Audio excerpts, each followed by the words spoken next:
22 رمضان کی شب کے اعمال۔ رمضان کا آخری عشرہ مغفرت کا عشرہ ہے اور شب قدر کا عشرہ بھی ہے، جس میں عبادت کرنا 1000 مہینوں سے افضل ہے۔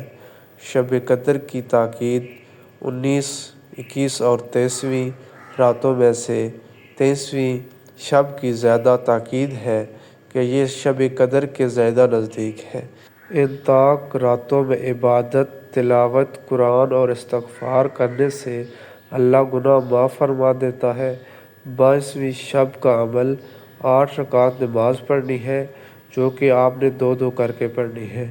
نیت: میں 2 رکعت نماز پڑھتا ہوں یا پڑھتی ہوں قربتاً اللہ۔ پہلی رکعت میں سورۃ الحمد کے بعد سورۃ کوثر پڑھنی ہے، دوسری رکعت میں سورۃ الحمد کے بعد سورۃ توحید پڑھنی ہے۔ اس کا اجر و ثواب کتنا ہے؟ اللہ تعالیٰ جنت کے تمام دروازے آپ کے لیے کھول دے گا۔ پروردگار آپ کو عذاب قبر سے محفوظ رکھے گا۔ ان اعمال اور روزوں کے صدقے اللہ آپ کے درجات بلند فرمائے گا۔ اگر ہماری ویڈیو اچھی لگی ہے تو ہمارے چینل کو سبسکرائب کریں تاکہ آنے والی تمام ویڈیو آپ تک پہنچتی رہیں۔